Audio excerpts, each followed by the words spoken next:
जीवन में सांस से भी ज़्यादा जो एक चीज़ आपके पीछे रहती है वो पंडित है। क्योंकि वो मर गए, जिंदा रहते तो जीवन भर पंडित जी को कुछ ना कुछ देते रहते। अब उनका लास्ट है वो। आपके आने की आहट जब हुई तब से पंडित जी घुस गए और आपको मरे हुए कई साल हो चुका है, फिर भी गया में पंडित जी आपको निपटवा रहे हैं, है ना। सोचिए, पंडित आपकी जिंदगी से ज़्यादा आपको जीता है, बहुत महीन है। लेकिन एक तरह से जो है ना, डेट जो है वो क्या है कि आपके यहाँ कुछ दुर्घटना, जैसे तुम्हारा ब्रेकअप हो गया, अब तुम कितने दिन तक रो सकते हो? नॉर्मल कब हो गए? तो अब किसी के घर में मृत्यु हो गई, तीसरे दिन वो बाजार में पान खाने चला गया, तो लोग कहते हैं यार बड़ा जल्दी पान खा रहा है, अभी दिस इज टू सून। तो फिर एक समाज ने एक डेट लिया कि यार एक दिन ना डिक्लेयर कर देंगे पब्लिकली कि कल से नॉर्मल। 13 पता नहीं क्यों हुआ, लेकिन पर एक तरह से ये होता है कि अब सब कुछ नॉर्मल है। सोचा होगा 3 की 13 कर दो। इसीलिए मतलब ब्रेकअप जैसों में भी अगर कोई डेट फिक्स कर दिया जाए कानून के द्वारा आज कि भाई 7 दिन के बाद, क्या बात है, तुम वापस डिस्को जा सकते हो। अगला उपन्यास प्रेम की 13वीं। क्या बात। क्योंकि बहुत लोग ये होते हैं कि वो बंदा अगर नॉर्मल दिखे कहता है तो हुआ इसका यार, क्या बताइए, इनके कान पे जू नहीं रहेंगे, या वो रो ही रहा है 10 दिन से, तो कैसा है यार, रोंदू, ब्रेकअप ही हुआ है, जिंदगी भी इतनी लंबी पड़ी हुई, ठीक ठाक दिखता है। ये वाला जो है ना, डेट फिक्स कर देना चाहिए, उसकी एक 13वीं हो जाए, स्वाहा। एक जो अपन कचहरी के बाहर की तस्वीरों पे बात कर रहे थे, जब शव जलाया जा रहा होता है उसके आसपास भी कई ऐसी तस्वीरें होती हैं जिसको जो कम नोटिस में आती हैं, मतलब आदमी नोटिस कर लेता है फिर ज़्यादा उसके बारे में बात नहीं करता है। उसमें गंभीर तस्वीरें भी हैं, पर वो वाली भी है, अरे भाई अभी तो लकड़ी भी नहीं रखी, अभी टाइम लगेगा, वो वाली भी तस्वीरें हैं। वहाँ की कुछ तस्वीरें अगर अभी आपको याद आ रही हो तो बताइए। नहीं, वहाँ की हैं तस्वीरें। एक चीज़ उसमें उसके पहले मैं जोड़ दूँ कि ये जो 10 दिन 13 दिन का मामला है ना, ये आज का नहीं है। तो आज आप फ्लाइट लेकर के कहीं से कहीं आ सकते हैं, ट्रेन से जा सकते हैं, अपनी टैक्सी बुक करके घर जा सकते हैं। लेकिन आप सोचिए कि जब बच्चा कहीं और रह रहा है, विलायत में पढ़ रहा है, परदेश में पढ़ रहा है या कहीं और है, और घर में दुख हो गया है, तो सारे क्रियाकर्म अगर आप 3 दिन में निपटा देते, जैसे यहाँ पे दिल्ली में आजकल हो जाता है, 3 दिन में सब खत्म हो जाता है, क्योंकि 3 दिन में लोग आ भी जाते हैं, और 3 दिन में अगर नहीं आए तो समझो कि आना नहीं चाहते। इस तरह का है मामला। तो पहले समय देना पड़ता था कि लोग पहुँच पाएँ, और लोग आते थे तो लोग तुरंत जा नहीं सकते थे। ऐसा नहीं है कि बुआ आई हैं, फलाने वहाँ से चली आ रही हैं बुआ, तो बुआ आ गई हैं तो बस बुआ आएंगी और कहेंगी बस मेरी 6 बजे फ़्लाइट है ना, और तुम अपना ख्याल रखना, और कोई ज़रूरत हो तो मुझे व्हाट्सअप कॉल करना, वीडियो कॉल करती रहना। ऐसा कोई हिसाब नहीं था। बुआ बड़ी मुश्किल से वहाँ से चली हैं, बड़ी मुश्किल से इजाज़त ली है उन्होंने, अपने घर से आई हैं, और बुआ बहुत समय बाद आई हैं। बुआ का घर आने का 2 ही बहाना रहता है, या तो कोई शादी हो रही हो या कोई जा रहा हो, और बुआ आई है तो बुआ दोनों के लिए वो दुआ करती होंगी। हाँ, नहीं। बुआ की दुआ। ताऊ आज सब टाइटल देते जा रहे हैं, सिनेमा, सीरीज, उपन्यास, सबके। तो उस बुआ के लिए वो आई है तो उनका भी अब इंटेंशन ये है कि सब संभाल के जाना है। शमशान खुद में एक सबसे हैपनिंग जगह है, और शमशान में तमाम तरह की चीज़ें बिक रही होती हैं। जैसे शमशान में मैंने जो देखा है कैसे बदले हैं, जो दुकान हमने बचपन में कभी शमशान पे नहीं देखी, पहले शमशान पे आया पीसीओ, बाकी दुकानों के अलावा।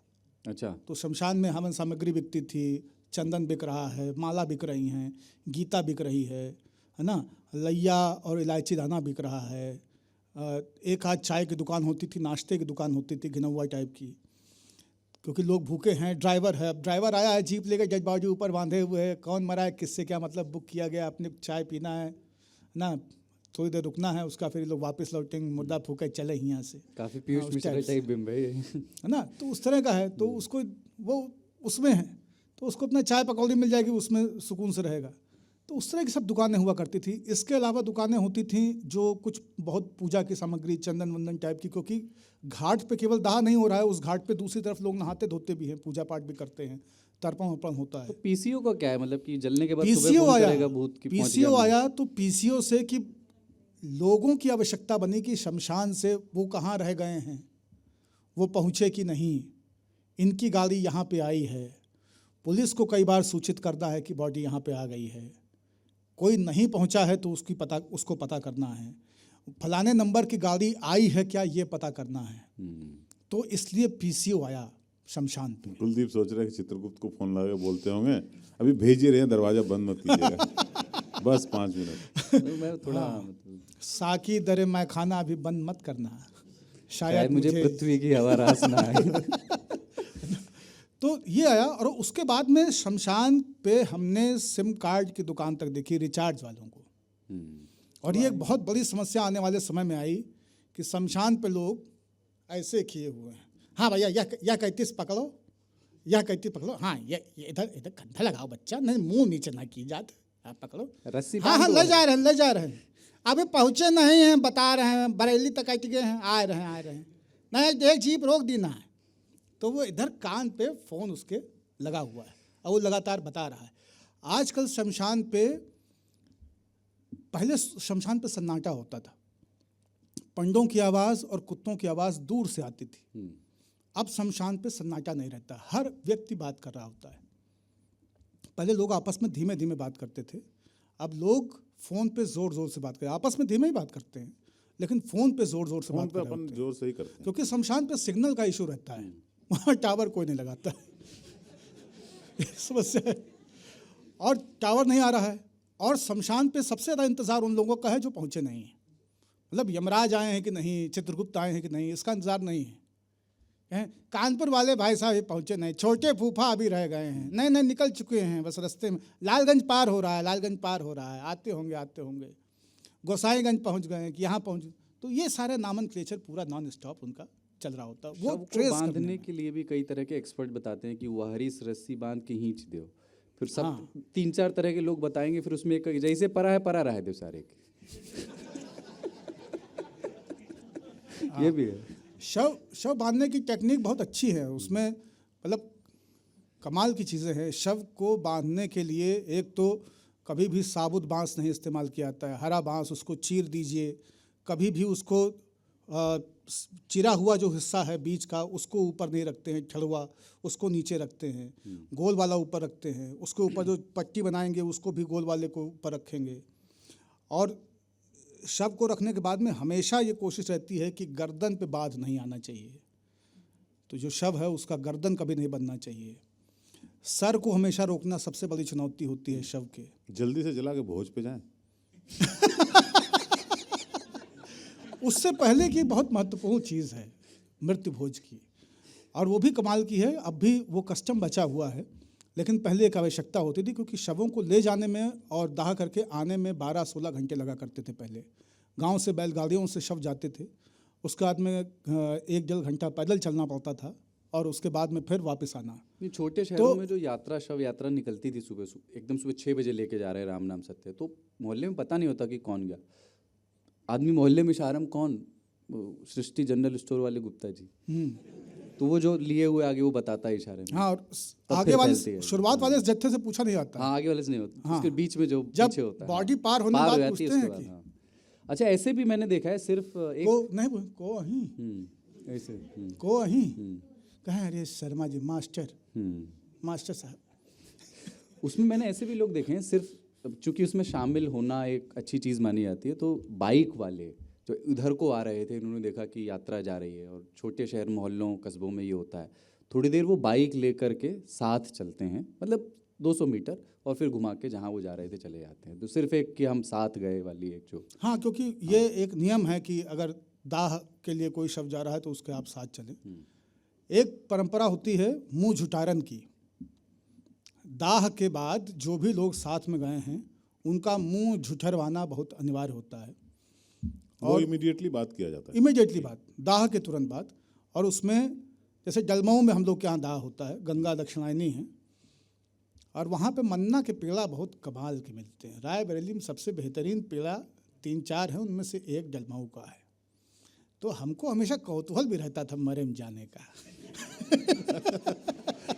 है ना, पेड़ा खाना। हाँ, कभी लगता था यार कई दिन से कोई मरा नहीं है ना कोई मरे यार। आतंकी शब्द होगा ना, क्या हुआ, अरे मन्ना का पेड़ा खाने का मन कर रहा है। हाँ, फिर ईश्वर सुन लेता था। फिर तो चलो भैया बस लगी है, सिविल लाइन पे बस खड़ी नहीं, है। शुक्र है कि आपने इसके लिए प्रकृति पर ही आप निर्भर रहे।